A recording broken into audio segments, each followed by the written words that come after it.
Previously on the podcaster's guide to the conspiracy.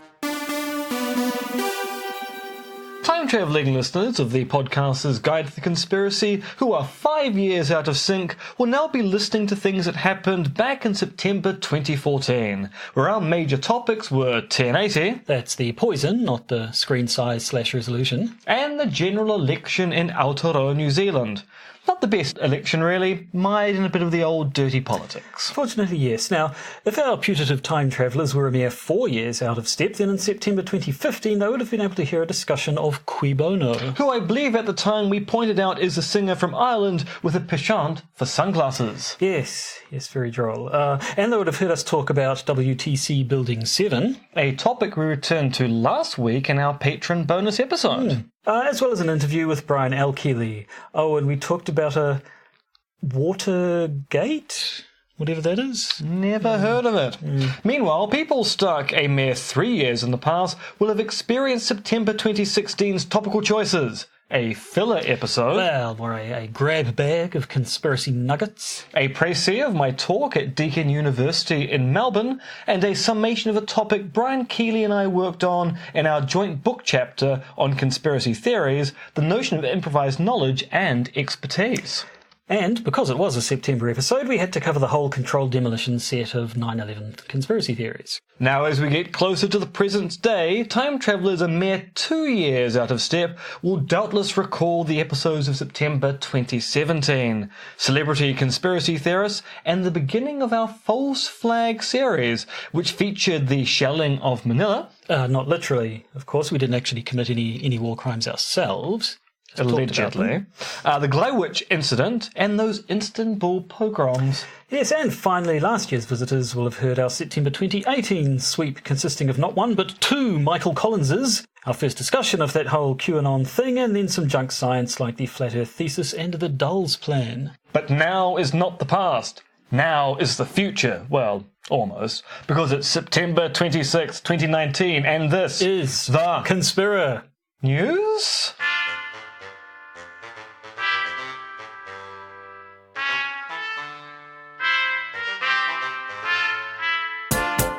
Podcaster's Guide to the Conspiracy, brought to you today by Josh Addison and Dr. M. Dentith. Hello and welcome to the Podcaster's Guide to the Conspiracy. I am Josh Addison. Sitting next to me getting sauced as usual is Dr. M. R.X. Dentith. This is cask strength. Is it? What? Cask strength. Whiskey, which is cask strength, is the alcoholic percentage as it comes out of the cask, as opposed to the watered down stuff you tend to buy in your humble greengrocers. Right, so casks. So it sounded slightly like you were saying car strength, and I thought, does that mean it like has the same octane as car petrol or something? 58% alcohol. Yeah, probably did the which job. Requires a little bit of water from the monk. For our podcast listeners, Emma's referring to a little jug in the shape of a monk. But no, frankly, it's actually a tiny, tiny little monk. That you've hollowed out and filled with water. Yes. Excellent. Yes. Nevertheless, I think getting something from the monk should be our euphemism of choice in our future. new catchphrase. And now, from the monk. Now, it's the end of September. It's also September.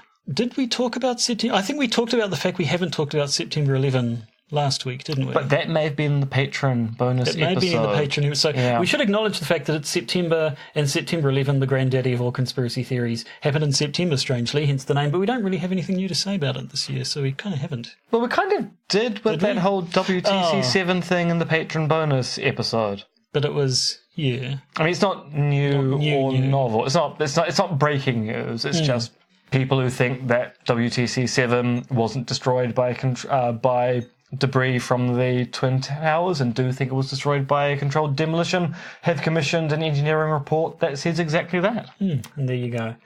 But yes, being the end of the month, it's time for a nice news roundup episode. So we actually have a hell of a lot, I think, looking at our notes. So we might have to skip briskly through some of it, but that's okay. I prefer to gamble. We can gamble like little baby lambs, if that's what you prefer. I think more gamble than gamble. If you're gambling like a baby lamb, A, I want to know what kind of casino you're going to, and B, stop it. Stop it now. Fair enough. So yes, I think we have a lot of sort of updatey stuff, most of which we've mentioned in the bonus episodes. So we'll skip past that quickly. But before we get to that, we have some actual new news. And that requires a sting and a fortress around my heart. Breaking conspiracy theories in the news. So I guess we have to start with the big news. And that's one the of news. the big news. Well, yes. Well, the other big news is actually news. in the update section, because it is kind of an update to a story we've already told. Did Boris Johnson lie to the British public, the British Parliament, and the Queen? The Queen, ladies and gentlemen. I know. I mean, the British are really concerned, but he may have lied to Parliament, but he lied to the Queen. How dare he?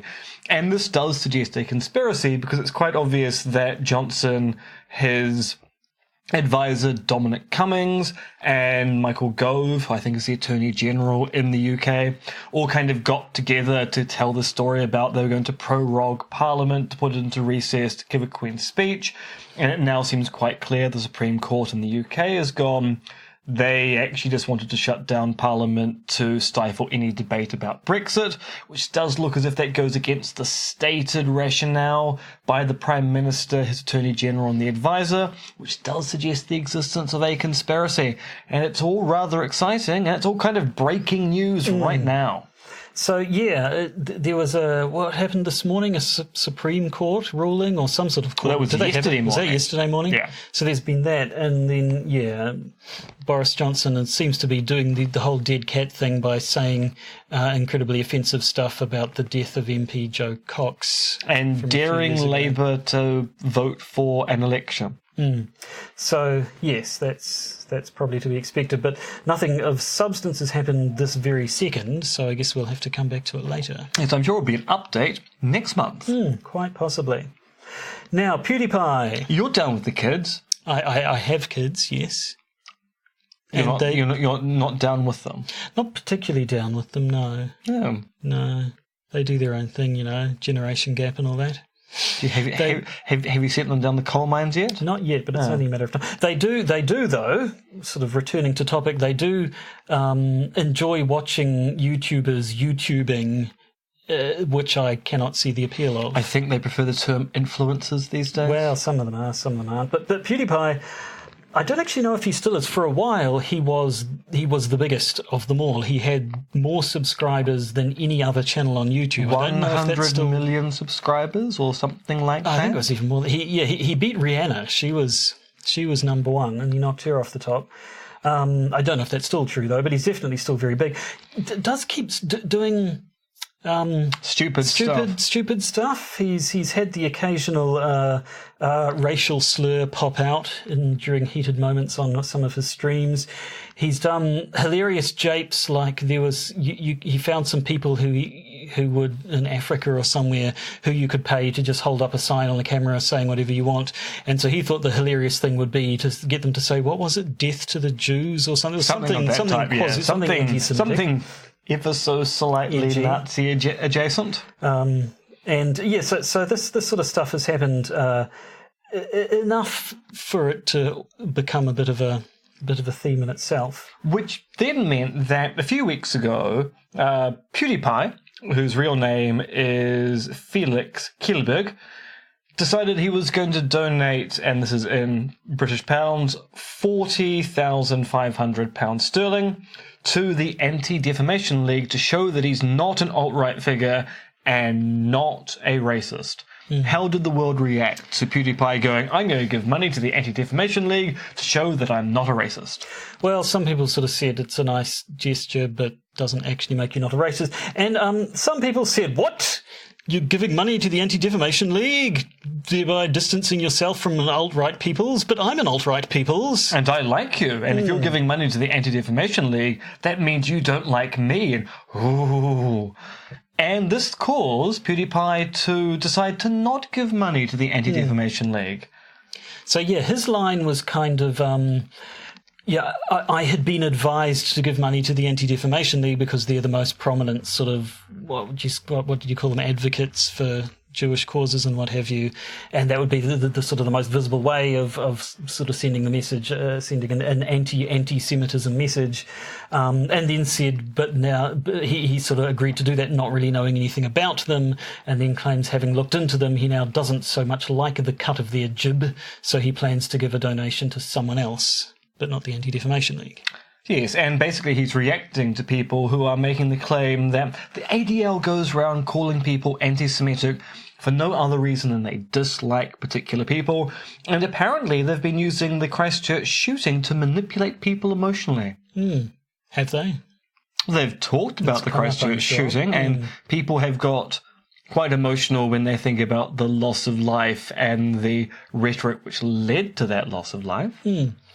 Yeah, so as it stands, he said he's kind of apologised, I guess. Apologised for planning to donate money to the ADL, and has said basically that he doesn't agree with them wholeheartedly and should have actually researched the charity that he was going to planning to give money to before he gave money to them, and so now he's not going to do that. But yeah, in terms of the optics, I suppose you could say, of the situation, saying I'm going to do this thing sort of to symbolically show that I'm not one of these anti-Semitic alt-right twats, and then going back on it, that kind of sends the message that maybe you are.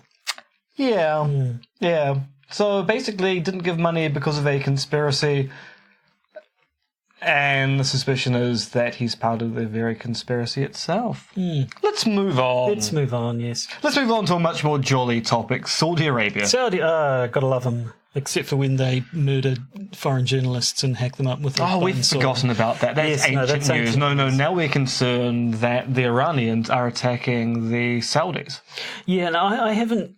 I confess I haven't been paying possibly as much attention as I should have been to this topic, given that it seems to be how the Trump administration is trying to kick off a war in Iran. But what is it? Saudi Arabia oil installations were bombed. They say Iran did it. The Iranians say they didn't. Yemen's in there somewhere? Yeah. So the Houthi, who are in the Yemen area, which is kind of the south of Iran, at least in the southern region, they have claimed responsibility. Saudi Arabia and the US have said, no, that's nonsense. The Iranians are simply using the Houthi to basically wage a proxy war against Iran. So you can't trust the people saying they're responsible for the event, because they're being used by the Iranians to cover up the fact the Iranians were in fact responsible. The Saudi Arabians said, we've got evidence that it's Iranian-manufactured weaponry which caused the attack. The Houthi have gone, actually, these are the devices we used to attack you. Here are the launch points. This is how we coordinated the attack so it all occur at the same time. And the entire world is going, we don't know who to believe, because it is true that Iran has waged proxy wars using proxies in the past. At the same time, we have an organization which is saying, we actually did it, and the US and Saudi Arabia is going, no, just ignore them, The real people we want to blame at this particular point in time, who Donald Trump has been kind of a bender on, is Iran. Yes, and it is kind of... it's convenient. Shades of the Iraq War too, really. The whole Al-Qaeda, a bunch of largely Saudi Arabian terrorists carried out this attack, appear to be hiding in Pakistan now. So let's go invade Iraq and Saddam Hussein. There seems to be a little bit of the idea that it's what they want to do anyway, and they're just coming up with an excuse for it. And also, Americans won't be able to spot the difference on a map anyway. Well, yes. Although, to be brutally honest, I'm not sure I could. I know the region, but if you gave me a map of the Middle East with no names, I would struggle to tell you which was Iraq and which was Iran. I know. Scandalous. That's my geographical ignorance for you. This, again, kind of a developing thing. There is no war in Iran as we are recording this podcast. Or at least not as of 15 minutes ago. Yeah. But who the heck knows? And certainly I can think of one or two beleaguered American presidents who might fancy a distraction at the moment. But we'll get to that shortly. We will. But some local news now. Yes, so this is the story of Marwa Glover. Now, she's a finalist for New Zealander of the Year due to her work around smoking cessation in Maori, particularly pregnant Maori women. But it turns out she takes money from Philip Morris, and this is causing many health researchers, not just here but abroad, to look askance at her work and her advocacy. Yeah, so it's kind of a murky one, really. It really is very murky. She has done some genuinely good work here around smoking. But she has the foundation that she set up has received $1.5 million New Zealand dollars from the Foundation for a Smoke-Free World, which is a US-based foundation whose sole source of funding is Philip Morris. Now, she claimed at the time when she was being interviewed about this case of, you can't say it's all just from Philip Morris. I mean, I get my money from this foundation, and it gets its sources from all sorts of places. Philip Morris is probably just one of the donators. And then they went, no, actually, Philip Morris is the sole funder. It's their foundation. The money has come indirectly from Philip Morris. And we do think it's a little bit unusual that for someone who does research into smoking, you're not aware of how this works. Now, I suppose the question to ask, though, is... It would be fairly blatant if someone who's doing work on smoking were to receive a bunch of money from a foundation funded by Philip Morris and then come out with the result. Actually, it turns out smoking's not that bad. Smoking's kind of cool, actually. You should all do it because it makes you interesting and fashionable.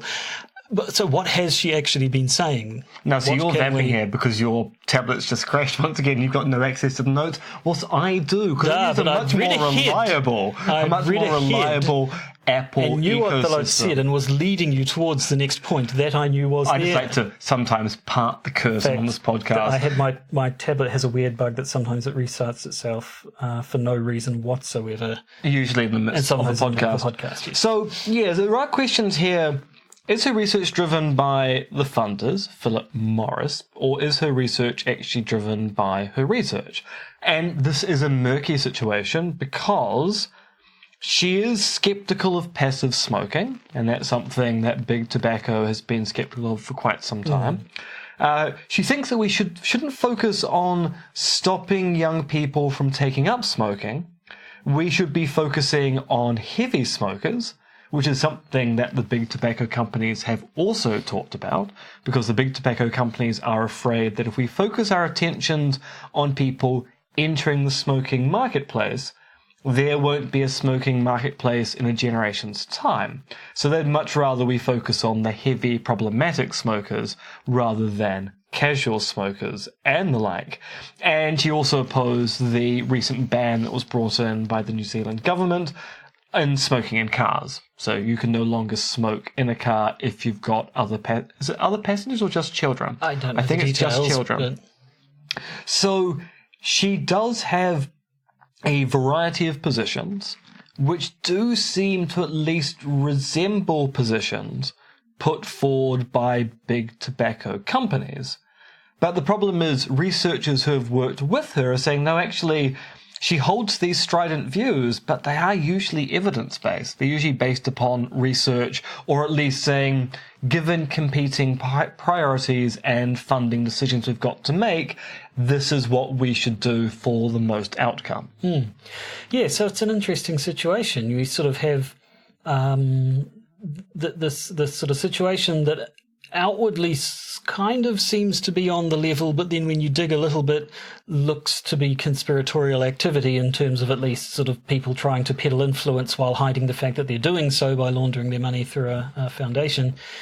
But then counters to that saying, well, yeah, maybe that is true, but it still doesn't actually mean that this the research coming out of it is invalid. So, and did we say at the start she is up for New Zealander of the Year? Yeah, that's the thing. She's doing seems to be doing important work, but it's all just a little bit hard to know what to make of it. And at the same time, she's been blacklisted by the World Health Organization because of the association with Philip Morris. So it is a very, very murky situation. Is that something they did specifically to her, or is it simply they blacklist anyone who's associated with this foundation? Basically, yes. Yeah. So yeah, it's a funny one, and an interesting, just from a sort of academic might not be the right word, but an academic sort of viewpoint of looking at how conspiracies work and stuff. It's kind of interesting to sort of see the claim and counterclaim, and whether or not the claims actually impact reality in any case at all. Yeah, so the short story here is just don't take money from big tobacco. Well, yes, it'll probably make life easier in the long run. It really would. So now we have one last new news. That is something, not an update to a story we've had before. Our bonus patron content listeners will have heard a little bit about this, but we'll cover it again because it's too good a story not to. Precisely, because it's all about sea monsters, isn't it, Sea monsters. So an underwater observatory in the Baltic Sea. The Botnes Observatory. It's gone. It's not there no more. Yeah. Not a manned observatory, we should say. It was transmitting data one day. It stopped transmitting data the next day. I haven't written down. It's worth about $400,000 US dollars or so. So they sent divers down to work out what's gone wrong with our rather expensive observatory, and it's gone. All that's left is a ripped cable, and it's been removed. And according to the weather scientists who investigate these things, there was no storm at the time. There's no deep sea current that would have dragged it away. It's been taken, and I say it's been taken by sea monsters for no evidence whatsoever. Well, quite possibly. So apparently the area is restricted for fishing, so it couldn't have been dredged up in a net. People have said that supposedly sharks sometimes go for cables and could possibly have bitten through it and then it could have gone away or something, but then other people have said, no, that isn't actually possible.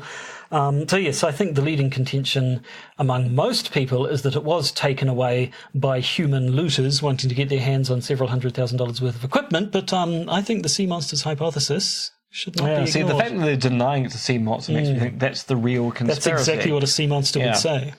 And the people who work for sea monsters. Who are themselves sea monsters. This is the claim I'm making. It's sea monsters all the way down, all the way down to the bottom of the ocean, yes. Does the ocean even have a bottom? I mean, that might be part of the conspiracy. Well, I don't know. Now we're really through the looking glass. Yeah, we've really bottomed out on that one. Oh dear God! Now we're into bad pun territory. Time to. So I'm waiting to get to the point we can power bottom our way through it. Oh dear. So that was all we had for new news. But there's quite a lot of updates. There's quite a lot of updates. And even a retraction. So we can play the updates and retraction sting, and it'll actually apply. It will. Let's play that now. Updates and retractions.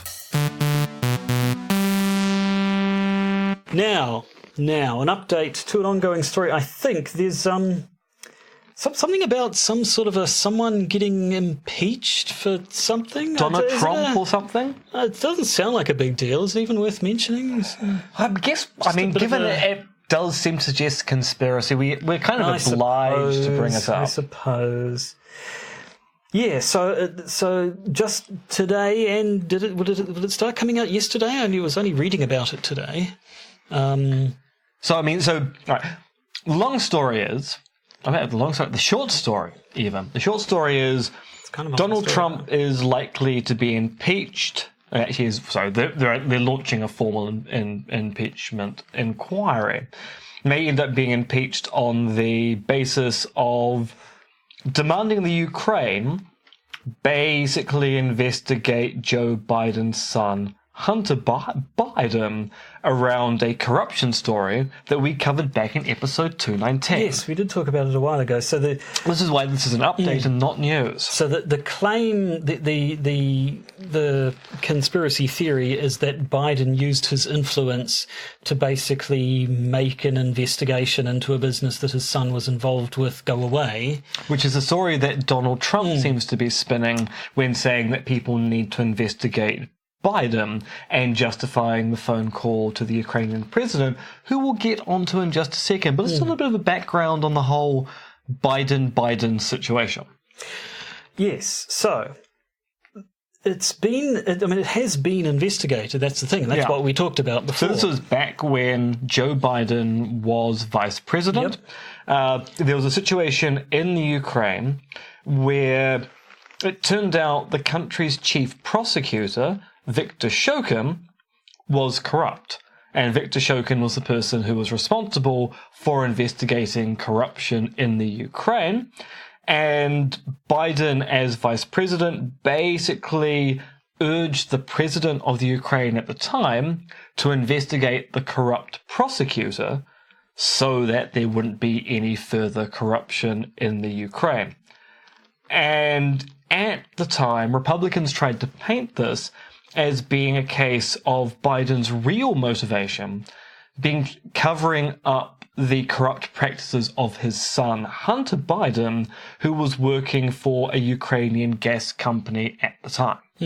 Now, Ukrainian anti-corruption activists, who you'd think would have an interest in finding out on the ball whether or not corruption is occurring in Ukraine, have basically said that this side of things, the Biden using his influence angle of it, did not happen.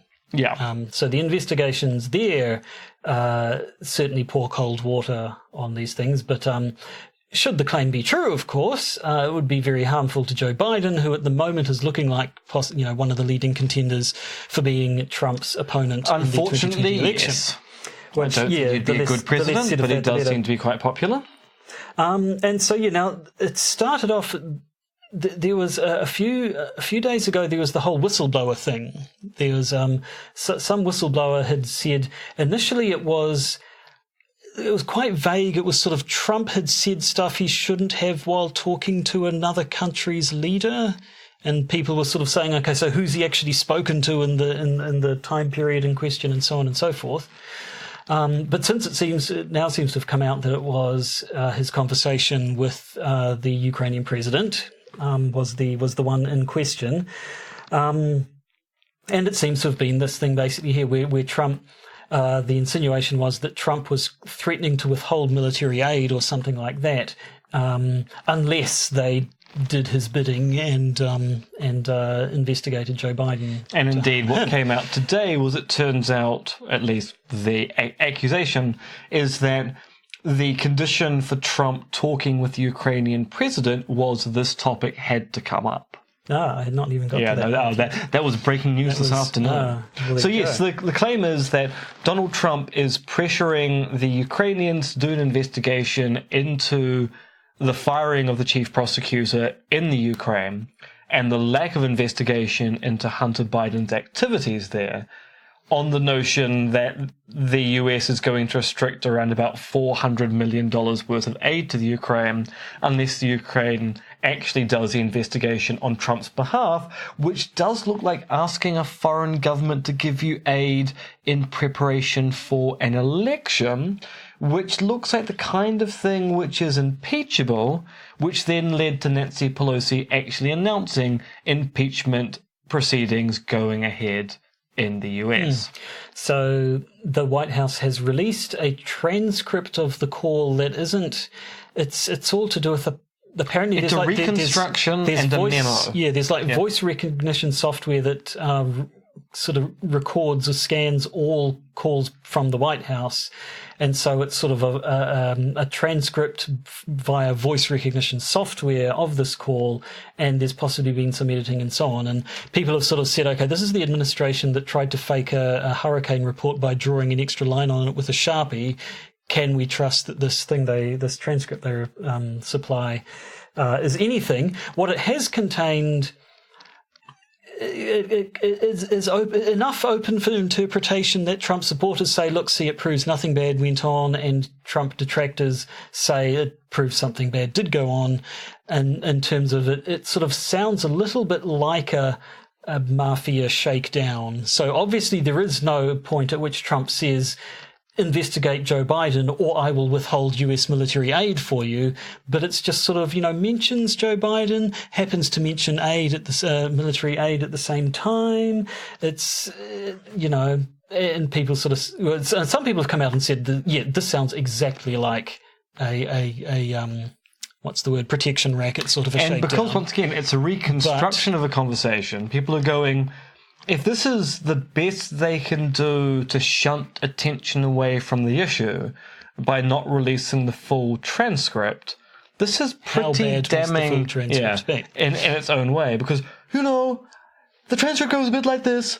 I heard you had a prosecutor who was very good and he was shut down, and that's really unfair. A lot of people are talking about that, the way they shut down your very good prosecutor down, and you had some bad people involved. Mr. Giuliani is a highly respected man. He was the mayor of New York City, a great mayor, and I'd like you to call him. I'll ask him to call you along with Attorney General. Rudy very much knows what's happening, and he's a really capable guy. If you could speak to him, that would be great. The former ambassador from the United States, the woman, was bad news, and the people she was dealing with in Ukraine were bad news. So I just want to let you know that. The other thing, there's a lot of talk about Biden's son, that Biden stopped the prosecution, and a lot of people want to find out about that. So whatever you can do with the Attorney General would be great. Biden went around bragging he stopped the prosecution, so if you look to that, it sounds horrible to me. Bold choice to do that in the voice of Ernie from Sesame Street. I would have gone with the Trump impression, but good for you for breaking the mold. So as well as there's this transcript, but the actual report from the whistleblower themselves has been made available to Congress but hasn't been released yet. And so that's the one that people really want to get released, because that will be the actual claim against Trump rather than this evidence which appears to be somewhat unreliable. So yes, there could be a large-scale conspiracy being run by the American president to get foreign powers to influence the American election, which is a shocking thing to claim. It's a shocking and I'm surprised we've never covered a topic like that on this podcast before. Amazing. Who could have thought such a thing? And that's probably enough to say about it now, because it is still we are still sick to our back teeth of talking about Donald Trump and anything to do with him. Even though we haven't actually talked about him for what feels like over a year now. And not long enough, quite frankly. But no, you can't really ignore that. But let's move on now. So I think most of what we have left is, it's all updates to stuff we've talked before. A lot of it's stuff we've already talked about more recently on some of our patron bonus content. So let's rattle through it fairly quickly. David Koch died, age 79, cancer. Yep. Which he had for a while. And they say you should never say anything bad about the dead. So we're not going to say anything at all. Sirhan Sirhan, the man who shot RFK, has been stabbed but not killed in prison. Which doesn't appear to be anything to do with the conspiracy. It's just a bit of news about Sirhan Sirhan. Now, this one I don't think had come up. This piece of news hadn't come up before the case had. Peter Ellis has died in New Zealand. Peter Ellis, you may recall, he's come up before. He's our one real instance of the satanic panic back in the 1980s. He was a worker at a creche in Christchurch, and then stories started coming out of child abuse, ritualised child abuse, satanic who knows what. He was found guilty on what appears to be very dodgy evidence, testimony of children that appears to be very coached. There are all sorts of irregularities with the investigation, not the least of which was the lead detective having affairs with more than one of the mothers of the children in question. And all sorts of stuff. There were elements of soap opera to the investigation. And ever since then, I mean, he's out of jail now, or he's dead now. He was released from jail, but has never been cleared, and there have been numerous requests to have another inquest that might clear his name. And the frustrating thing has always been that whichever political party is in opposition at the time says, yes, we should have a look at this, because they know that's what the people want to hear. And as soon as they get into power, they go, oh, actually, no, we trust the police and the prosecution services here, so we're not going to do anything. And it largely seems to be about preserving the reputation of New Zealand's justice system ahead of preserving the reputation of what appears to be an innocent man. And unfortunately, he's died without having the chance to get his name cleared. Yes, and he was actually literally weeks away from another appeal. So that's just a bit sad, really. Yeah, yeah. Also sad is the fact that according to the UK's National Crime Agency, Aaron Banks and Leave.EU did not break campaign finance laws or the laws in general in their Brexit campaigning. So they had appeared to break campaign finance laws by brokering a loan via Aaron Banks, who was running Leave.EU, rather than getting the loan directly as an entity. However, it was turned out that this was, whilst immoral, perfectly legal, as options are. Although it is interesting that the UK National Crime Agency then also went on to say, there have been also media reports alleging Mr. Banks has been involved in other criminality related to business dealings overseas. The NCA neither confirms nor denies that it is investigating these reports. Shades of James Comey popping up on TV to say, hey, just want to remind you all that we're investigating Hillary Clinton. Yeah. No big deal. Yeah, so, I mean, Brexit is the one thing I'm possibly less interested in talking about than the Trump administration, to be honest. It's just a endless... It's like the car pile up in Blues Brothers, where they just keep coming and coming and coming, and a bit like that, but it doesn't stop. It's the entire movie. Brexit does feel like Blues Brothers 2000. Oh God, yes, even worse. Okay, let's lighten the tone a bit. The Area 51 Festival. So it went ahead, a bit of a, I wouldn't say non-event, might be a bit strong. Look, Josh, 2 million people said on Facebook they were attending. How many people turned up? Not 2 million. About 3,000. A few thousand, yeah. Which is not actually, if you've nothing. ever actually run a Facebook event, actually is part of the course. Yeah. So, I mean, some people showed up. They wore silly outfits. They sold silly merch. A few people did Naruto running around the place. It's solidified itself in the pantheon of memes due to the fact that there is apparently a porn parody of it now. Adult website Pornhub has apparently commissioned a porn parody in which a couple of busty urban explorers break into an Area 1 type lab and encounter an alien and his penis. Well, Pornhub. Yep. Such a problematic entity, mostly because they take porn you're meant to pay for, put it for free online, and thus artists lose their revenue streams. They do. But then they get the good graces of doing these little parodies. Actually, it's an interesting topic and kind of conspiratorial as well, because apparently there's like one company, I can't remember, it has like the most benign name you could think of. It's just sort of International Holdings or something ridiculously generic. But there's this one company that controls all the major porn producers in the States and all the major websites. So the company don't lose out when their movies get pirated on a site like Pornhub because they own Pornhub. But yeah, it's the artists that suffer. And apparently the whole monopoly condition means that conditions for everyone in the industry, not just actors, but it's not good for any of them.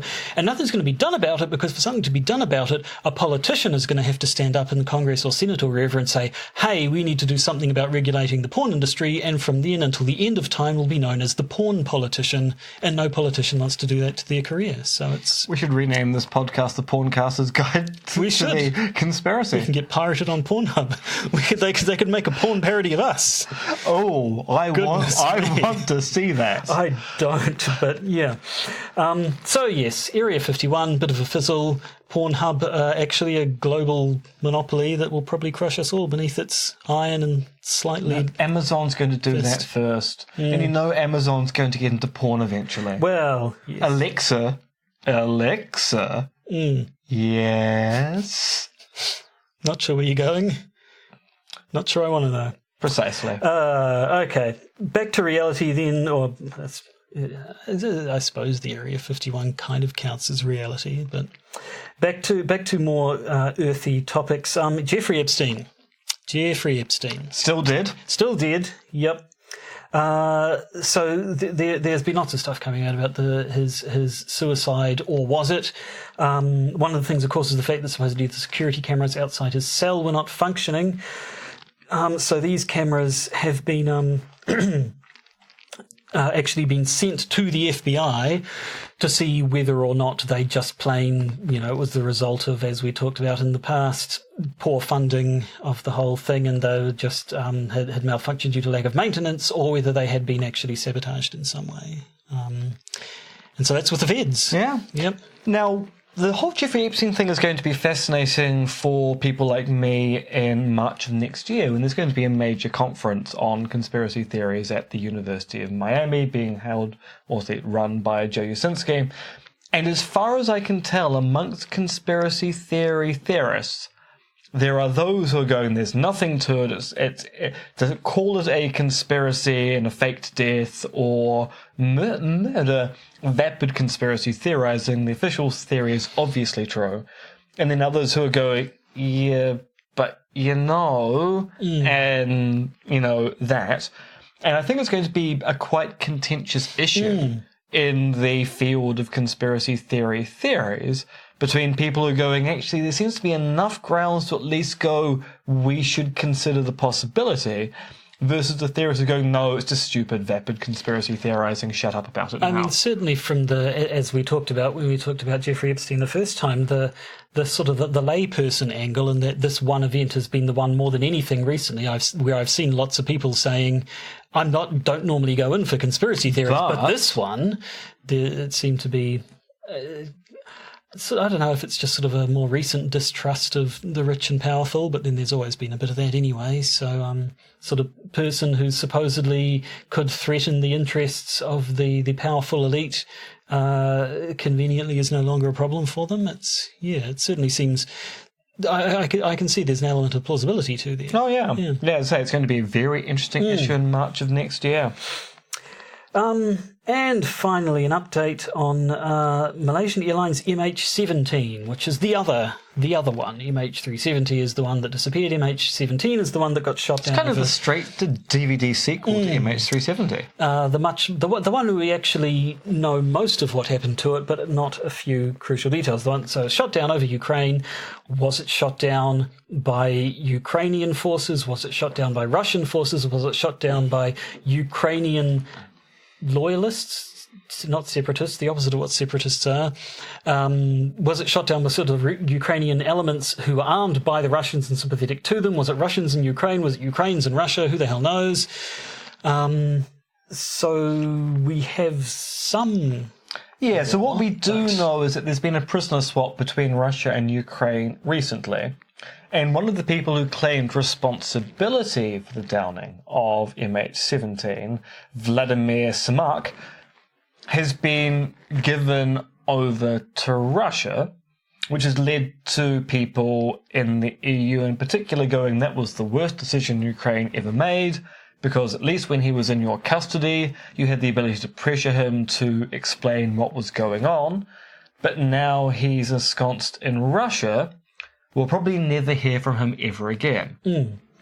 Yes, so a bit of a blow to the case there, because I mean that the results of the Dutch investigation, wasn't it, was that it was Russian forces within Ukraine, yes, was it? It was certainly a so Russian either people loyal to Russia Mm. or actual Russian military forces operating with Ukraine's borders were the ones who sent the Buk missile up to down MH17 to then blame the Ukraine for what went on. Yep. Or inadvertently downed a passenger jet thinking it was a Ukrainian jet.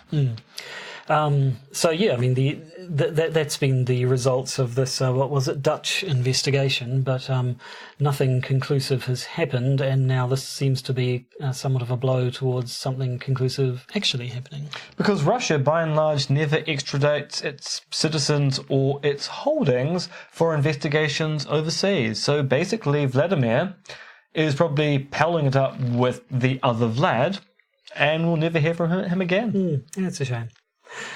And I think that brings us to the end of all our news updates. But we do have time for a retraction. We have a retraction. Josh, retract. What I should like to retract is a couple of episodes ago when we were talking about Tesla, we had fun talking about the whole Edison electrocuted an elephant thing. I've found out more recently that that's kind of actually not true. There is a famous movie, Electrocuting an Elephant, where Topsy the elephant was scheduled to be put down, basically, and they decided to make a public spectacle out of it for some fairly ghoulish reason. The whole thing was just kind of messed up. They I don't know if the SPCA existed back then, but some animal welfare groups sort of said, dude, you can't just electrocute an elephant. And they're like, okay, they had a bunch of other contingencies in place place to make sure they did kill the elephant quickly without it suffering. So it was like fed poison and then electrocuted, which sort of dropped it instantly and appeared to, if not kill it, then knock it out, and then strangled it to death. How would you strangle an elephant to death? They had big motors, apparently had like a cord around its neck and great big steam engines or something pulling on it to make sure. The story gets more horrific the more you describe it. But the point is, this was filmed. It was filmed by the Edison Film Company, and as a film made by the Edison Film Company, when you get to the end of it, in the credits, it says by Thomas A. Edison. So that's sort of where people mistakenly thought that this film was made specifically on the orders of Thomas Edison, specifically to prove the dangers of AC electricity. But that's not the case. The whole sort of war of the currents thing had been settled a good 10 years before this film was actually made. That said, Edison was known to have supported a man called Harold Brown, who very definitely did electrocute a bunch of dogs as part of a campaign to prove that AC electricity was dangerous. So you can't say it's not the sort of thing he would have done if he had thought of it at the time. It's true. Edison was a very, very terrible human being. And this Harold Brown guy, he electrocuted a bunch of dogs, and then sort of electrocuted a bunch of more dogs when people claimed that possibly his electrocutions hadn't been, like they'd sort of said, oh, well, because you electrocuted one with DC and then AC and the AC killed it. Well, maybe that was because the DC weakened it first. And so he said, oh, fine, I'll electrocute a few more dogs. Just don't stop me now. Yeah. So, yes, not a particularly serious case. But so just let it be known, Thomas Edison did not order the electrocution of an elephant as a blow in the war over whether AC or DC was good, but he's still a dick, so that's okay. Precisely. Now, you know who aren't dicks? You and me. No, we can be fairly dickish. Our patrons. Our patrons, yes. Now, as it's a news episode, we like to reward our patrons with content, because normally when we give content, we reward our patrons with news. And our content this week is a doozy. We are going to talk about the plot to assassinate George Washington. So if you want to find out more about the plot to assassinate George Washington, why not become one of our patrons for just $1 a month, and you can get fun and exciting episodes such as a plot to assassinate who? George Washington? Yes. Right. Well, good then. If you want to do that, go to Patreon and look for us, or go to conspiracism.podbean.com and sign up to their native patronage system. But for now, I think it's the end of this episode on this. It is indeed. Slightly chilly Auckland evening, really. It's gone cold. There's been a polar blast from the south heading through Not the a country. euphemism. No, and it's kind of dropped the temperature about 4 degrees in the last week. Which I don't know if my microphone has possibly been picking up a creaking noise the entire episode, which is because I'm actually wearing a jacket. Actually, Josh is actually made of leather. I am actually made of leather. Yeah, it's from all my years of being an outdoorsman. You know, all that outdoorsing I like to do. It's true. You're just like Dexter at the end of Dexter. I'm literally Davy Crockett. So that is the end of this episode, I believe. So we will speak to you next week, unless you're a patron, in which case we'll speak to you fairly soon. Unless you listen to the episode later, and then I don't know. At which point it's got very timey-wimey, and frankly, we don't have time for that. We do not have timey-wimey for that. So, goodbye. Goodbye. Goodbye.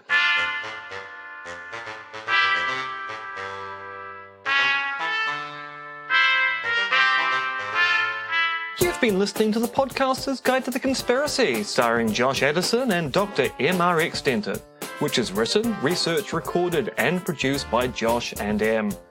You can support the podcast by becoming a patron via its Podbean or Patreon campaigns.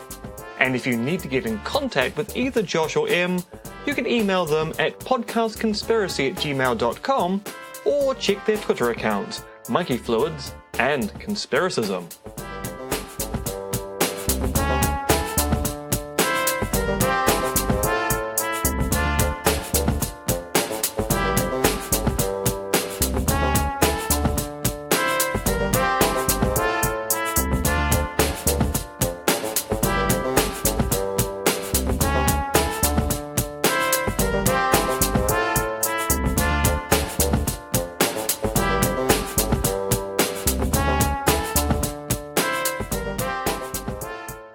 And remember, they're coming to get you, Barbara.